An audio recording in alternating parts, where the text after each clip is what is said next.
Alright, EA Ermor, turn 6. We had some expansion battles, and we caught an expansion battle with Arcocephali, so we're definitely interested in that, since a little hostile.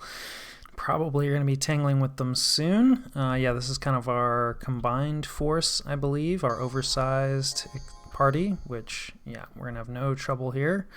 But we were worried about possibly bumping with Arcocephali, so that is why we are sending way too much stuff at this. And yeah, our Equite erase those guys, and javelins, and even our Prophet is getting in there. No problems. No casualties, I think, either. Yeah, so that, you know, that's what happens when you send way too much stuff. Not that much. And then let's see. Don't remember this expansion offhand. Okay, yeah, this is kind of one of our more standard Equite groups. Against quite a few lizards. Yeah, always a little scary. Let's see. Probably going to get cursed. Ooh, yeah, this guy has an item and gems, so that's not great. But while lizards do deal a lot of damage, their attack skill is not fantastic. They do actually have pretty good attack density. So we're definitely going to be relying on our defense. They also don't have great morale, so hopefully our charge will convince them. Yeah, there was a curse right there, so one of our sacreds got cursed, which is sad, but, you know, yeah, the charge really chews them up, and then there's not too many of them left, and yeah, we're getting probably some repels, and yeah, now they're routing, so that went pretty well. We will pick up probably at least a few more curses, which is sad. You know, that's one of the reasons you don't want to send like your pretender against Lizard Province, because they're pretty much guaranteed to get cursed. It looks like we may actually lose. Yeah, we do lose an Equite there, unfortunately. Lizards are really tough. It looks like one of them got hit with bleeding. So yeah, definitely sad to lose one of our sacreds, but you know, that's part of why we have like the larger groups, because you know, this is still totally viable. You know, if we were only using like 4 and we went down to 3, that's kind of rough. So anyway, pretty good. And then let's take a look at what Arcocephali is doing. Kind of a mix, maybe also possibly expecting some bumps. This looks like possibly the remnants of their starting army, or you know, maybe they've added on to it. They've got their Prophet here and quite a few of their sacreds, right? 5 sacreds, yeah. So kind of in between the sizes I've been talking about. And yeah, looks like they have larger. Let's see. So they got attack skill plus 4. Larger blood surge and dark vision. So yeah, I'm not super familiar with Arcocephali, so I don't know like how good this is in general. I will say, like, yeah, they go from size 4 to size 5, so they can already only, with larger that is, they can already only fit 1 unit per square of their sacred at least. So going up the size doesn't hurt them in terms of their attack density. Now, it does make it harder to mix in with your other human troops, right? Because human troops are size 2. So they normally could fit 1 Pegasus Rider and, you know, say like 1 Peltast or whatever, right? 1 human troop in the same square. Now they cannot. So, you know, like long term, how much of that is going to be an issue? I don't really know. You know, a bunch of attack is nice, right? Because, you know, your sacred, it doesn't matter if they don't connect. I mean, I should be careful. There's lots of different ways to build sacreds, but generally they're built around hitting people. And if you can't connect, then it doesn't. All the rest of it just doesn't really matter. And then of course Blood Surge once it triggers, and since they're large and they have the Lance Strike, they're probably going to be triggering this Blood Surge. So I do think this is a case where Blood Surge is going to help a lot. The only thing I would say, I mean, Blood Surge does give quite a bit of strength. Yeah, and then the enlargement also gives some strength. So, yeah, I would say this is a solid bless, you know, certainly at least like in a Sacred v Sacred fight. And, you know, seeing this was definitely concerning because they have pretty decent defense anyway, and I did not really boost. I also have Blood Surge, right? But since these guys are larger, yeah, and of course they fly, yeah, you know all about their flying. Yeah, and then they go Blood Surging, right? So this guy, yeah, he's got Blood Surge active. So yeah, still not fantastic defense, but our attack is not boosted at all, our Sacred's attack. So we're actually going to have struggle to connect with these guys. And, you know, 16 hit points, yeah, I got to say, actually, that's less than I would have thought from larger. It's a percentage-based business, isn't it? It doesn't say here, but I think it is percentage based. So maybe on like these more human level HP sacreds, not as effective. But they have really high protection. And basically, I think our Sacreds may struggle a bit. They're going to have no problem with random indies. He may take some casualties here. For these heavy infantry, yeah, are not fantastic. The bronze kind, which are kind of the worst kinds. Yeah, he absolutely slaughters this. But I do actually think our Sacreds are going to struggle a bit with these guys. Just trying to cut through the high protection, the high defense, and then one of our primary defenses is our high defense skill. But with his attack skill this high, we're definitely going to be taking hits, and they're going to be dealing a lot of damage, with their high strength from the enlarge. That is one really nice thing about the enlargement, is that it boosts your strength quite a bit. So I say, strictly 1-for-1, I think our Sacreds lose to these Sacreds, which is not good, because that's kind of, our Astadi are going to struggle to cut through, these guys. With enough numbers, we can definitely win. It's not like the Bless is so overpowering that we can't beat it, but we're going to have to bring more to the field, I think, than he will, based on how those Blesses stack up in terms of how good it is for Arcos of Folly. In a longer term, I don't really know. And then, of course, random event. Hey, this is actually good. Whew. So we got some Dominion in our capital and some order. That is very nice. I was definitely expecting it to be bad with Misfortune. We cured some afflictions, and let's see what we're up to. All right, so only one expansion this turn, which is not ideal. Of course, we have been somewhat constrained, so we're going to take this, massive combined group and then just finish clearing our cap circle. The extra resources will be nice. We can take a look at, what's up here. We have one of our assassins just going to check out, what's on this throne and kind of what's on the other side. And then sadly, so this is a lizard province, right? Lizard shaman. We definitely would like to get some of them, but there's an ink pot end here, which is just a really bad sight. It doesn't even give you any death gems. All it does is spread diseases and increases unrest. So definitely do not want a fort here. You can see the death already starting to come in, or no, sorry, that's actually, I think Abyssia took some death scales. Because I think this just spreads diseases. So I was kind of tempted to just put a lab and a temple here anyway and recruit shamans slowly and then just try to gamble. We do have healers, right? So, recruitable healers. So it's actually not as bad having this site here, but I still think it's probably not worth building a fort, even though yes, we have healers. We're just never going to be able to produce troops out of this province because we're just not going to be able to heal all of them that get diseased. But still might be worth a lab and a temple to pop lizard shamans out of, and they're not guaranteed to get a disease as long as we move them out right away, and then if they do get diseased, we can heal them. So that's definitely sad, but not the end of the world. We're actually pulling this expansion party back. We probably could take these barbarians with our Bless and our Sacreds. They're definitely good enough. I'm just not sure I can hold it, and I may have negotiated to let Abyssia take this province, but I just don't know what's beyond it, and we can't realistically expand much farther beyond this, right? This is already 2 forests away from our capital, and we would have to march through a disease site to protect it. And considering that we're probably going to be fighting soon, I just decided to bring this group back. Looking back at it, another province is always nice, even though there's a disease site in the way. Other people don't necessarily know that, so they're not, maybe could have gambled on it, but playing it safe, pulling it back, getting ready, for this war. We're not doing any expanding down here. I mean, this is enough stuff. We could definitely take it out, but maybe take some casualties. And since Arcos of Folly is clearly already planning on taking all this for themselves, fine, they can clear this province, and then we'll just take it from them with minimal PD. So kind of at this point, expansion is basically done, right? We're not really looking to grab any of this. I think we still don't know where Miquelin's capital is, but we definitely this is on Miquelin's side of the border.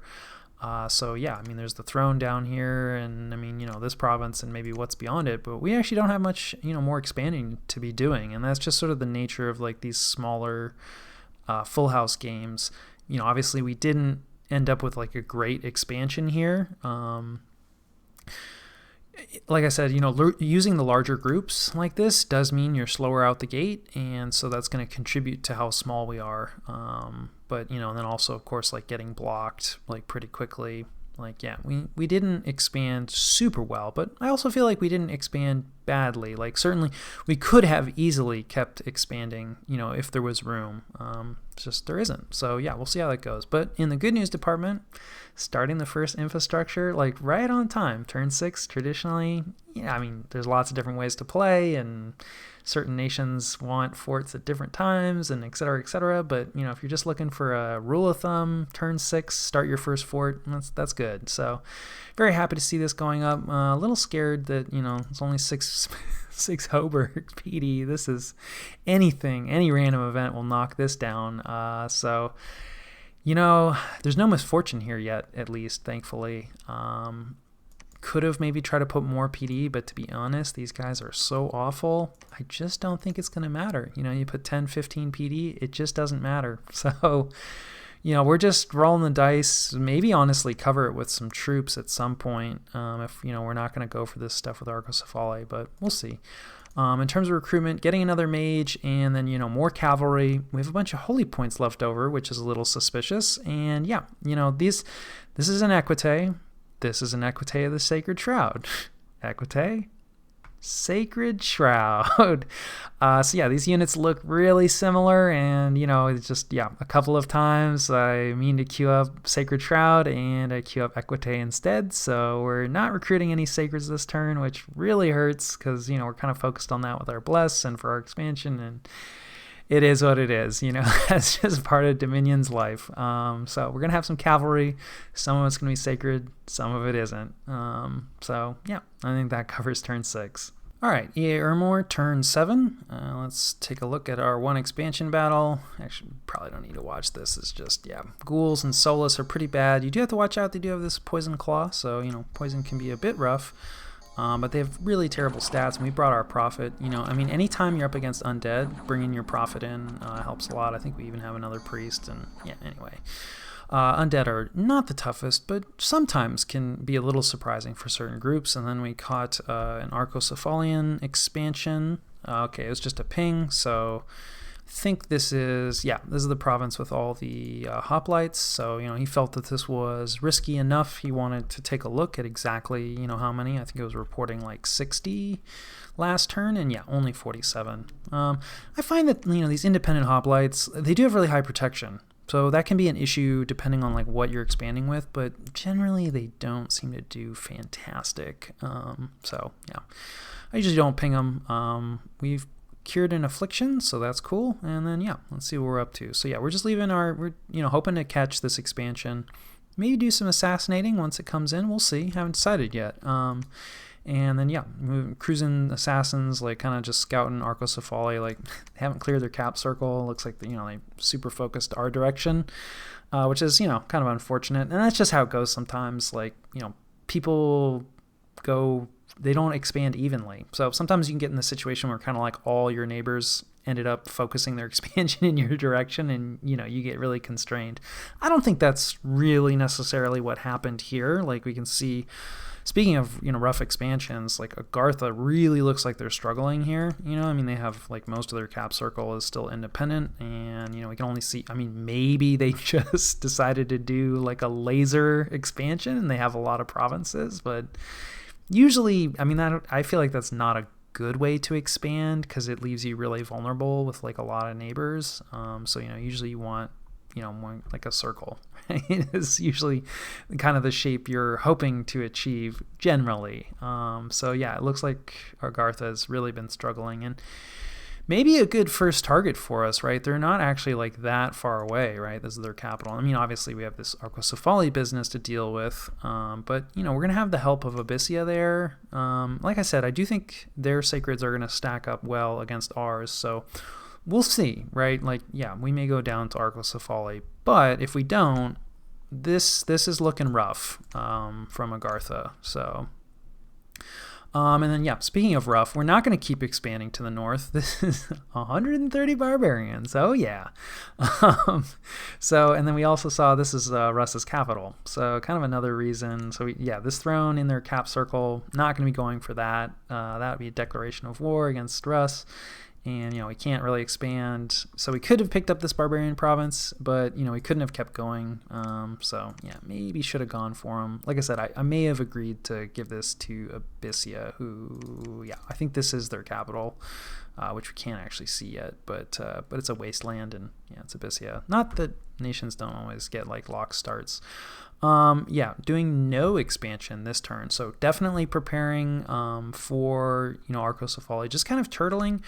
Right, we're going to send, basically our army here to cover the fort construction because, yeah, I don't trust these Hoburg, and some misfortune showed up, and, yeah, really don't want to lose this fort. The other nice thing, right, is, I talked about 18 map move. Well, from this province here all the way down to this province with these hoplites, that's 18 map move, right? And our force is 18 map. Well, okay, not the priest.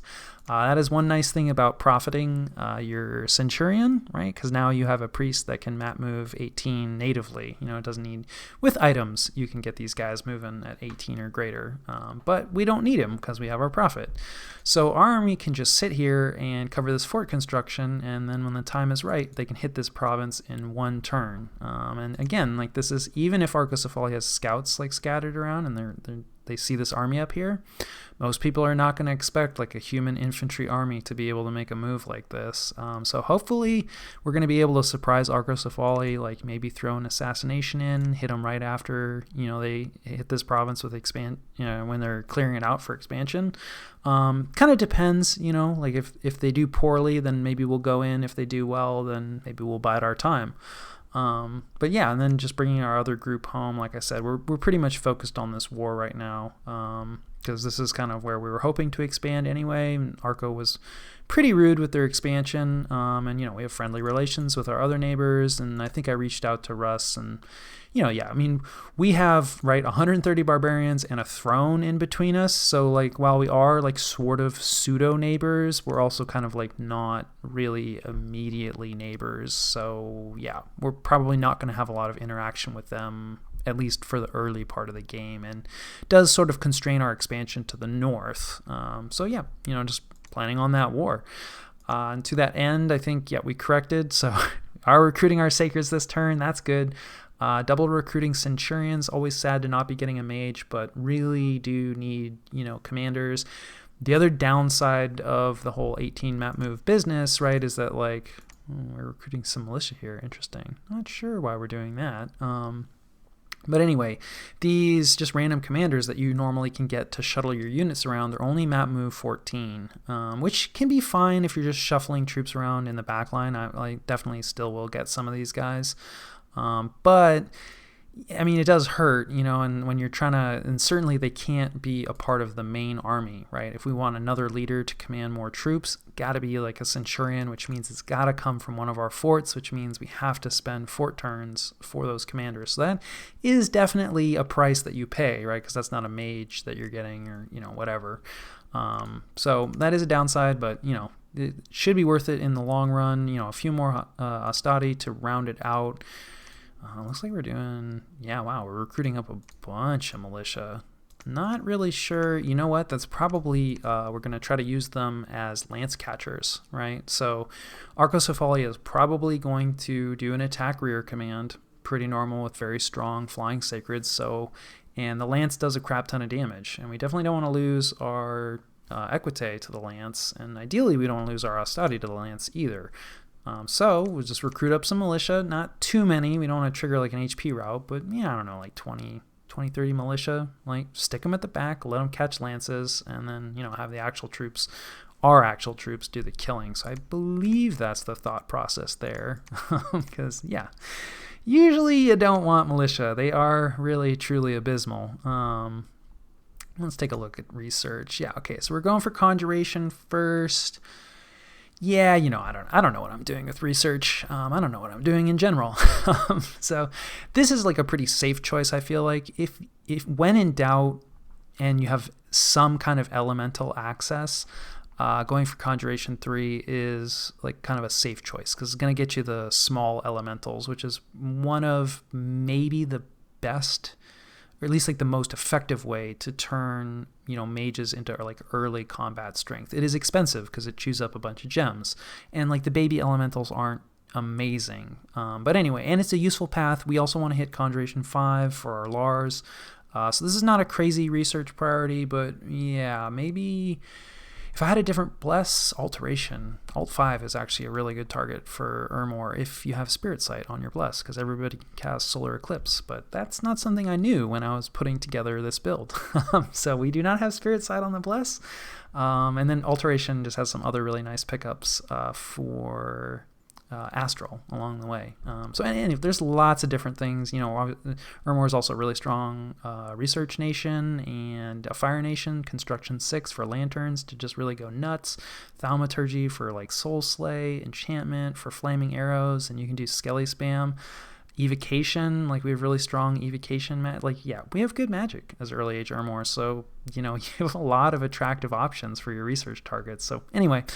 Looks like we're probably going to be in an early war, and I'm playing it safe here with some baby elementals. It's going to be a long time before we're there anyway, because we have 2 mages. So anyway, I think that covers turn 7. All right, EA Ermor, turn 8. We actually caught a bump here between some other people, so let's take a quick look at this. This is Hinnom expanding against, just some undead. We just talked about those. And they have, just kind of a standard. This might be like part of their starting army. This guy actually has an item. Probably just picked it up. Regular commander. These giant troops are pretty good. Nothing particularly special about them. Some of them throw javelins. Looks like they're just going in. I don't know. I like using the javelins, but I don't think it'll matter here.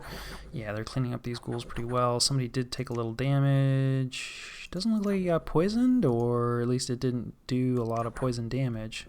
Some damage, but they have no trouble with that. Let's take a look. They lost 1 light infantry.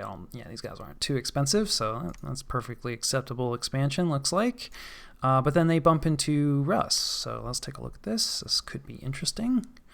I believe this is, a bunch of Russ's Sacreds who are pretty strong. And there's some priests. Looks like, just regular priests. There's, whoops, this guy. Oh no, not all Sacreds. Looks like maybe there's like a bodyguard, or I don't know, some one random extra berserker got in there. So let's take a look here. But it looks like they also have larger. So hot right now. It is useful. Quite more HP out of it than Arcocephales Sacreds, definitely. Let's see what else. Not too much. A light bless here. So larger, more hit points. Undying, more hit points. These guys have 2 shapes, so they kind of benefit from, they get the extra hit points in both shapes, and I would assume they're larger in both shapes. I don't actually know that. I'll have to check. So these are probably both extra useful because you get 2 shapes. And then, magic resistance, never a bad thing. Morale +1, I think you always get that. I think these Sacreds are really strong. They deal a ton of damage. Look at that, 30 damage. And this is just in their first form. They don't have a lot of protection. They don't have a shield. They don't have arrows. Their skills could be better. Elves can be a problem. They are berserkers, which is nice. So that does help with their protection a little bit. Giants, they have a lot of hit points and they hit really hard. So they will kill these berserkers, definitely. But I think the berserkers are going to chew them up. The problem is, they're getting damaged, definitely. They're just pissing them off. But then, they'll turn them into bears. It looks like the bear form is enlarged. So size 5 bears. The larger, again, does hurt the attack density. And that will kind of matter. These guys don't have great attack density anyway, right? Because it's just 1 weapon, so you can fit 3 of them in a square normally, so you're going to get 3 attacks. With the larger, you go down to 2 attacks. That is significant, but these guys are kind of more about like fewer high damage attacks, so I don't think that's the worst thing. And then the bears are already size 4, so it's not going to matter too much, although, you can fit a bear. How does this work? Isn't this too many size points? Sometimes, it's probably, it was 2 of his regular skin shifters, right? Who are both size 3. That's valid. And then you're allowed to break the size rules for a single square if you already occupied that square, right? So somebody turned into a bear, and now this is an illegal amount of size points. So once the bear moves out, they won't be able to rejoin. So that is kind of a downside, because normally a size 4 bear could fight alongside a size 2 berserker. But in this way, once they move apart, they're not going to be able to fit in the same square together, so a bit of a downside there. But yeah, I'm not really familiar enough with Rust to say, how much that matters. Certainly, they have no problem with the giants. A few of them do go into bear form, right? So there's definitely some damage there. Some afflictions get taken, but yeah, that works out really well for Rust, and that hurts for Hinnom. I don't think this is like a particularly expensive. There's no sacreds or anything in here, right? So, but still, like losing 15 giant troops this early. And like, yeah, maybe Russ might decide like, hey, Hinnom, I can eat them. So that hurts for Hinnom, but not super relevant to us because, like I said, we kind of have 130 barbarians in the throne in between us. And then, yeah, looks like Arcocephali is probably going in, on this province with all the hoplites. And yeah, they brought a bunch of sacreds. Looks like they're in 2 groups. One of them went early. I don't know if they actually picked up the blessed there. Some of them didn't. Some of them did, yeah. The thing of it is while the units are in the air, they still count as being in the square that they were on. So they can still kind of get hit, with some spell effects while they're not actually present in the square, visually at least, anymore. So I think that worked out. But yeah, I probably would have just held, personally, just to ensure that you get all the blesses. But I mean, definitely against player armies, I think there can be, they're not going to have any trouble with these human hoplites. Sorry, I'll speed through the rest of this. Against player armies, I feel like sometimes it can be advantageous to just go in immediately and not do that hold and attack. But against just indies, like, just wait and get blessed up. That's how I feel anyway. Some unexpected events. Hey, positive. That's cool. Bad omens. That's, whatever. We're going to have plenty of misfortune. So yeah, what are we up to? Continuing to cover our fort construction, just doing some preaching. I think, I was in fairly constant contact with Abyssia, trying to coordinate, when we hit. So somewhat I'm just waiting, for them to be ready. I definitely, like I said, I think we are going to struggle a bit to take out these Wind Riders. And Abyssia had expressed pretty high confidence. Early age Abyssia is someone that gets very strong sacreds. Burning ones are kind of like one of the challenges of the early age, if you will. You have to ask the question, is this build just going to die to burning ones? So yeah, he was not too worried about what Arcocephali was packing. Definitely glad that he's interested in eating Arcocephali and not trying to eat us. That is one upside to our bless, right? Like, we don't stack up super well, I think, 1v1 versus the Arcocephalian sacreds, but we do have fire resistance, so that makes us a lot less of an attractive target to Abyssia. Now, is that the reason that Abyssia, chose to work with us? I don't know. Maybe. But yeah, I mean, I certainly feel a lot safer neighboring Abyssia having fire resistance on my sacreds. But yeah, just collecting our militia here, who are probably going to be catching our lances, bringing home, I'm not sure what this guy's doing out here. Maybe just collecting gladiators, or, what are you doing out here, my friend? Anyway, he's coming home. And then, just shuffling some commanders, and then recruitment-wise, more sacreds, of course, a few more Ostati. Actually getting an Augur Elder, this is a bit early for, our really expensive, slow-to-recruit mage. So normally I prefer to wait until, like, about turn 12-ish. But again, I don't know what I'm doing, so there's lots of different ways to play.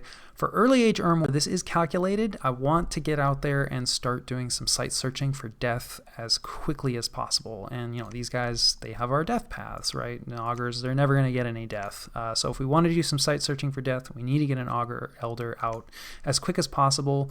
There's a lot of death scales, like, running around, right? I've been clicking on random. Here's some more death scales. So yeah, it looks like we might actually have some, a shot at some death gems. And even without seeing, like, the death scales, like I said, early age Ermor, definitely, they hunger for those death gems. Not ominous at all.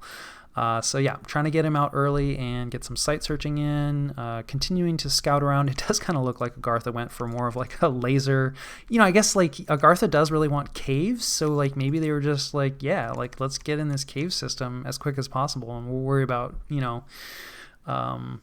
cleaning out the rest of it later. I still feel, I don't know, maybe Agartha is not super resource constrained. I'm not actually super familiar.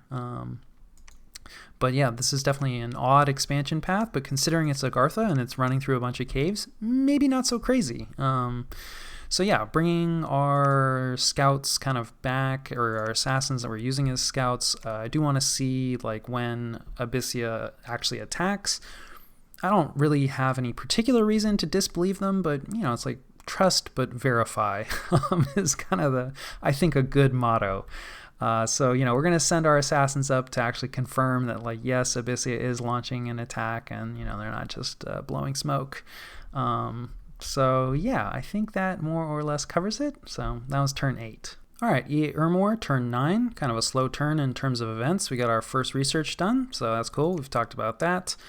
Some unexpected events, that'll be good. Hey, got some nature gems, that's nice. And some blood slaves, not a bad thing, so that's cool. Misfortune not hurting us yet. And then, yeah, we have a People's Deathmatch coming up. I do not think we participate in this. Early Age Ermor is a human nation, which tends to struggle in terms of, thugging and arenas, and like Early Age Ermor particularly is just, they're not about thugs. So yeah, we are probably not going to participate considering there are elves and giants out there. So what are we up to? Well, we're attacking. And we did verify, right? Like this definitely looks like commitment to me. Also going with a bunch of militia, probably more for siege strength, because I think we agreed that, he would get the capital. I think it's a bit far. Actually, it's not too far. But Burning Ones, I still don't know what kind of bless he has on him. We definitely, don't get me wrong, Equite of the Sacred Shroud are good, and we have probably over-blessed them, but they're not, like, that good. they're not hell-blessed, right? So, we can throw our weight around a bit, but I figured, hey, keep him happy. He can take the capital. That also means he will probably bear the brunt of the fighting, because obviously, like, people are going to defend their capital the hardest. So hopefully we can pick up what should have always been ours, and maybe a little bit of stuff that, Arco could have had if they'd negotiated, for relatively cheap. And yeah, actually, I was a little worried, the snow showed up here, right? Because that does slow down our movement, and then you can kiss all this 18 map move stuff goodbye, because we don't have snow move, and that is, again, part of why I like taking heavy heat as Ermor, keep that mobility high, but our scales are not, we're still working on getting our Dominion out and our scales out, but I think we can actually also go through like this. So I think that's why we're still able to make this 18 map move. But anyway, regardless, love to, just zoom through a bunch of these provinces. I do not think that Arcocephali is going to be expecting or ready for this attack. And look, there's a fortification under construction in this province. Another reason that it's just great to have scouts. So we're going to knock down the fort as an opening move in the war. And I don't remember offhand if Abyssia is attacking this turn, probably based on, the number. And obviously, and this is the other advantage, right, of this really high map move. When you move an army to somebody's border like this, I mean, it's not a guarantee, but it's going to set off alarm bells, right? Whereas this kind of attack, they don't necessarily see coming. Now, I mean, this is only one turn of warning. So how much can you really do in one turn? Sometimes that's all you need, right? I mean, his capital's right here. He could move mages out. No turns of warning is better than one turn of warning if you're the one attacking. So anyway, let's see what we've got here. Pretty much everything. We have a bunch of. I'm using the regular Equites just as bodyguards. Oh, so sad. I recruited those. Pretty standard, little light on the infantry. I find with the level of scales that I have taken, I kind of struggle. I may just overbuild the Sacred Cavalry because I love them, but yeah, I definitely struggle to maintain enough infantry as Early Age Ermor with the level of scales that I've taken. Definitely thinking about experimenting with a heavier scales build. But anyway, infantry in the front, our commanders and everything, mixed behind them. We've got a few extra priests because sure, we got them, right? They'll be able to do Sermon of Courage and things like that. And then, just cavalry on the flanks. We're using double lines and they're both going closest. Attacking rear is definitely something you can do, and against inexperienced players, I think it's super effective. You snipe the commanders. but most players will defend against attack rear, and it's very dangerous for your cavalry because they can get cut off and die unsupported. So it's definitely a higher risk move, and our sacreds are cap only, would prefer to not lose them. So yeah, we're going closest. They'll all fight together. So anyway, and then like I said, militia in the back, to catch any of Arcocephali's flyers that are trying to attack rear. As lance catchers. So that's what we're bringing in. That's pretty much what we're doing. Recruitment wise, pretty much the same. Yep, Equite of the Sacred Shroud, always good to verify. Not that I can do anything about it now. And then, some more Ostati, and then this is our slow to recruit guy, so we're still working on him. And let's see, scouting wise, looks like Agartha did not manage to get into these caves. This is Helheim. This is actually Helheim's cap circle here that Agartha is in, so I'm not sure if they're fighting. I'm guessing that Agartha was probably just following the caves and then was like, whoops. But yeah, still, so this is kind of a rough expansion from Agartha, I would say, because we're sending our scout back. We'll try to get sight. Maybe they're pushing out in other directions, but this is not a lot of provinces. So considering they didn't pick up these other caves, they are looking a bit weak. And then, possibly at war with Helheim, right? I'm sure Helheim's not thrilled to have someone else in their cap circle. So yeah, I think that covers turn 9. All right, EA Ermor, turn 10. We received a messenger from Abyssia. This looks like it's just going out to everybody. He would like a hammer. And then, we had a battle in Zenthria, or Zenthra. I don't know. And we are up against not much. So there is actually a commander here. This is probably the guy that's building the fort, and then, a little bit of PD, but not much. So not going to do hot against, a bunch of troops. And of course, there he goes. The Wind Rider went to the back as commander, but you probably expect his Sacreds to do the same thing. But, just the one commander against our entire army? Don't think so. And then we just clean up the rest of this. I think we do lose somebody. Yeah, we lose a militia who caught a lance. That's why he's there. So yeah, this went really well. Like I said, I don't think Arcocephali was expecting it because we didn't mass at his border, and we just knocked down a fort. There is definitely an argument to be made to let Arcocephali finish their fort. Right? But I just felt like, I'd been in contact with Abyssia. We agreed we were going to attack together. I felt that while delaying my attack probably wouldn't break the letter of our agreement, it would certainly violate the spirit of our agreement, because then it would really look like, Abyssia is fighting Arcocephali by himself, so Arcocephali would focus all of his efforts on Abyssia, and that'd be kind of a dick move. So I decided knocking down the fort is still really nice, but letting the fort finish and then just taking it while it's empty, especially if they're busy fighting another war, is a bit more efficient and cutthroat. So, something to consider if that's how you want to play. Certainly if the opportunity presents itself, you don't have to backstab somebody that you're working with, or whatever, not backstab, but disrespect someone that you've been working with, and definitely go for it. And then you can see not a lot of people in this game, not a lot of people went for the arena. So yeah, we let's see, this is just a pale one scout. Agartha just threw one in because, hey, maybe nobody sends anything, but a Polemarch showed up.